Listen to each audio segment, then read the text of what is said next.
Bonjour à tous, j'ai décidé de vous parler aujourd'hui de la première saison de la série Netflix Alice in Borderland. Cette série d'origine japonaise se focalise sur un petit groupe de personnages qui se retrouvent brutalement projetés dans un Tokyo dystopique dans lequel ils sont forcés de participer à des jeux mortels organisés à intervalles réguliers pour survivre. Chaque personne ou groupe qui sort vivant d'une arène obtient alors un visa de plusieurs jours lui offrant une période de répit entre deux épreuves, ainsi qu'une carte à jouer dont la symbolique reste mystérieuse. Les jeux prennent la forme de puzzles psychologiques qui demandent bien plus que la seule force physique pour les résoudre. Alice in Borderland est l'adaptation du manga de Haro Aso et en termes d'influence, la série n'est pas sans rappeler Squid Game, dont elle s'inspire probablement un peu, sachant que si la série est récente, le manga, lui, Squid Game, date de 1996. On pense également au manga Gantz, avec lequel elle partage l'aspect jeu de survie. Dans toutes ces histoires, l'environnement fonctionne selon un ensemble de règles totalement inconnues des protagonistes. Le but final des jeux est un mystère complet. Tous ces mangas et leurs adaptations font utilisation d'un cadre mortel et jusqu'au boutiste pour explorer les aspects les plus sombres ou les plus nobles de la nature humaine. Harisu, Chota et Karube, trois jeunes hommes liés par leurs déboires personnels et une amitié sincère, se réfugient un jour dans des toilettes publiques alors qu'ils sont pourchassés par la police pour avoir créé un peu trop d'agitation dans les rues. S'ensuit une brève panne de courant, après laquelle ils émergent du bâtiment pour se retrouver dans un Tokyo vidé de sa population, avec obligation de jouer au fameux jeu précité s'ils veulent survivre. Tout manquement aux règles de cet univers dystopique entraîne l'activation d'un laser mortel descendu du ciel qui vient mettre brutalement fin à votre existence. Le but de cette chronique étant de vous donner mon avis, je n'irai pas par quatre chemins. Cette première saison d'Alice in Borderland possède des qualités, mais elle est également lourdement handicapée par des défauts qui restent pour moi totalement rédhibitoires. Cette première saison peut se scinder en deux parties distinctes, bien différentes l'une de l'autre. Si la première partie est relativement digeste, c'est surtout dans la deuxième que les défauts s'accumulent et viennent gâcher une expérience qui commençait pourtant bien. Alice in Borderland ne perd pas trop de temps en scène d'exposition. L'essentiel de ce que nous devons savoir sur les personnages est résumé plutôt habilement et efficacement au cours des premiers épisodes.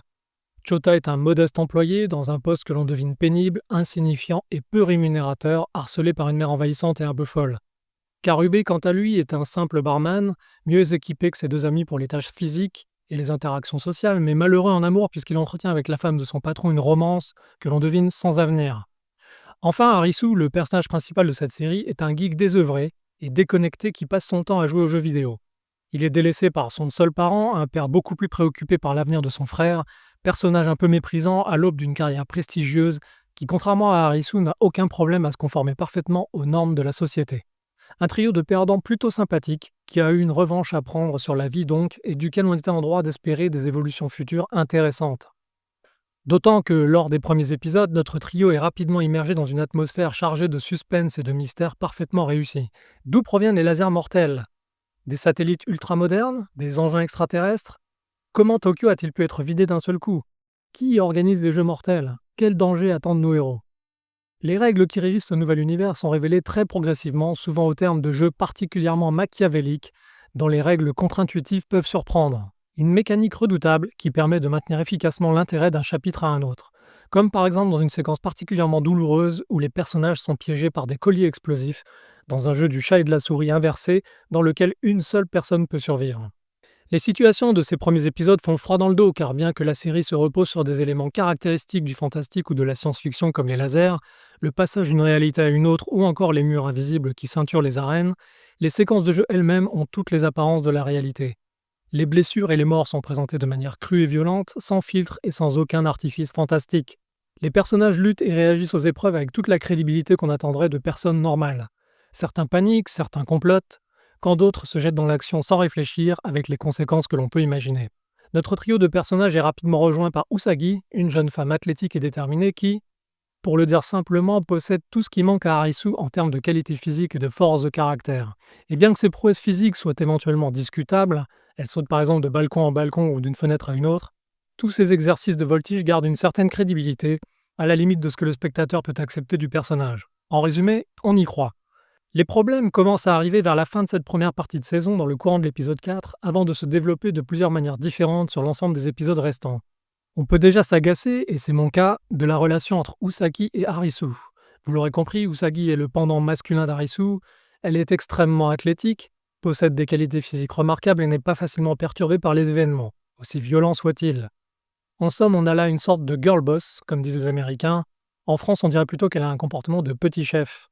Mais dans une certaine mesure seulement, car le personnage n'est pas arrogant et a aussi une certaine douceur. A contrario, bon courage pour vous identifier à Harisu. Le personnage n'a que très peu de qualités à son actif. C'est quelqu'un de très généreux, bon, gentil, presque maternel, qui possède un intellect remarquablement affûté, très efficace pour résoudre les énigmes vicieuses présentées dans la série. Et s'il brille souvent pendant les jeux, ce n'est pas vraiment le cas en dehors. On doit alors supporter un personnage génial et pleurnichard, psychologiquement fragile, physiquement peu capable, sans arrêt en train de se rabaisser et de se culpabiliser au point que c'est quasiment maladif, surtout pour des choses dont il n'est d'ailleurs pas vraiment responsable. La série tentera de se rééquilibrer un peu autour des nombreux personnages qui apparaissent par la suite dans la seconde moitié, évitant un centrage trop marqué sur Harisu, qui passera 2 épisodes ligotés comme un saucisson sur une chaise. Mais revenons sur le réalisme de la série qui prend une grosse claque dans la deuxième partie. Ce n'est pas parce que l'histoire repose sur des ressorts fantastiques comme la projection d'une réalité alternative ou des technologies extrêmement avancées que l'on peut nous balancer tout et n'importe quoi à la figure sans déclencher l'incrédulité la plus totale. Les jeux, cela a été établi dans les premiers épisodes, se résolvent par des actions réalistes, effectuées par des humains normaux selon les lois de physique de notre réalité. Qu'ils fassent intervenir la gravité, l'électricité, l'eau, le feu, des explosifs ou autre chose. Par conséquent, on ne peut que s'étonner de la rafale de séquences totalement catastrophiques qui arrivent dans la seconde moitié de la série. Vous y verrez par exemple un protagoniste faire un dérapage contrôlé avec un autobus façon John Wick 4, vous y verrez aussi une brute assommer un tigre en train de charger d'un simple coup de poing. Il y a aussi cette scène lunaire où un samouraï de pacotille élimine un autre tigre en train de charger d'un coup de sabre. Si encore les effets spéciaux tenaient la route, mais les tigres en 3D ne sont pas crédibles pour un sou, pas plus que la panthère approximative entreaperçue dans un autre épisode. Le même samouraï affrontera plus tard un transgenre karatéka désarmé à la retraite dans un des combats les plus grotesques que j'ai pu voir récemment. Dans un des jeux, les personnages sont immergés jusqu'aux cuisses dans une eau qui remplit progressivement une pièce équipée de perches électriques qui pendent du plafond. Une idiote s'électrocute en touchant l'une des perches, sauf que le corps humain étant conducteur, tous les autres devraient mourir, héros inclus. Bref, vous l'aurez compris, les faiblesses narratives s'accumulent de plus en plus, alors que la série sacrifie la cohérence au profit d'effets dramatiques inutiles et ridicules. Mais l'élément le plus disruptif de cette seconde moitié de saison, c'est bien évidemment ce fameux club avec piscine que tout le monde appelle la plage. Un énorme hôtel qui abrite un groupe de gens considérables, mené par un leader charismatique, le Chapelier. Ce dernier, ancien vendeur de chapeaux, ça ne s'invente pas, fait régner sa loi avec l'aide d'un groupe d'excités dénommés les militants, seule habilité à posséder des armes. Et en matière de militants, on est face à une belle brochette de caricatures ambulantes. Il y a Niragi, une sorte de pervers maquillé comme une voiture volée et habillé comme un proxénète qui ne rêve que de faire usage de ses armes. Il y a Samura, un individu taciturne, bossu et possiblement dérangé, toujours au bord de l'explosion, qui se prend pour un samouraï. Enfin, il y a leur chef, Aguni, une brute en marcelle inexpressive, à la limite le personnage le moins caricatural de la bande, c'est dire. Heureusement, un duo de nouveaux personnages vient rendre les choses un peu plus intéressantes en apportant une touche de subtilité. Ce sont Chishiya, un blond peroxydé à l'allure d'androgyne, manipulateur de l'ombre, rusé comme un renard, et Quina, une jeune femme taciturne et discrète qui l'accompagne presque partout. L'arrivée de nos héros à la plage apporte dans la série un changement de tonalité notable qui achève de nous sortir un peu plus de l'histoire. Je suis par exemple resté totalement incrédule face à cette horde de gens qui s'amusent, rient, boivent et font la fête en maillot de bain tout en attendant la prochaine vague de jeux mortels. Je peux très bien concevoir qu'un petit groupe de personnes ait des capacités suffisantes pour faire abstraction du danger et faire la fiesta durant quelques jours, mais des centaines de personnes? On ne peut pas dire que l'inquiétude règne dans l'hôtel, et même si le but est de se divertir pour oublier, la situation fait fortement baisser la tension et l'isolation ressentie dans les premiers épisodes. Le côté unique et mystérieux des jeux en prend aussi un coup quand tous sont montrés en parallèle dans une sorte de chaos généralisé où se mêlent mort violente, triche avec des armes, mais aussi victoire facile. Ajoutons à tout ça que les raisons pour lesquelles tous ces gens suivent le Chapelier sont aussi assez incompréhensibles. Sont-ils tous à ce point stupides pour croire aux théories fumeuses de leurs leaders qui pensent que l'on peut retourner une personne au monde réel à la fin d'une première série de jeux?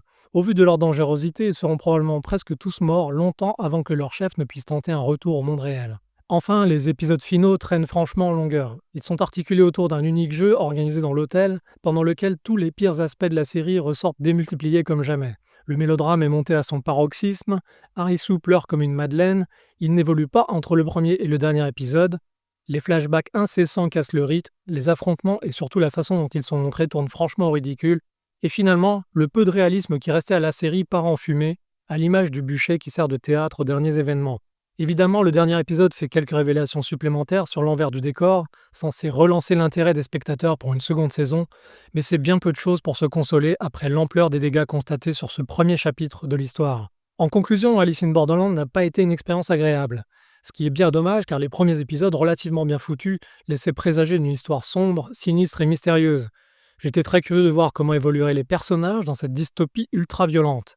Malheureusement, dès le quatrième épisode, c'est la douche froide alors qu'apparaissent quasi simultanément les effets spéciaux approximatifs, les protagonistes caricaturaux au point d'en devenir embarrassants, les longueurs et autres délires surréalistes. Une saison 2 existe, une troisième est paraît-il en cours de production, mais l'aventure Alice in Borderland s'arrêtera ici en ce qui me concerne. J'espère que cette vidéo vous a plu, ou au moins qu'elle vous aura aidé à vous faire une idée sur cette série avant de vous lancer dedans. A bientôt pour une nouvelle chronique.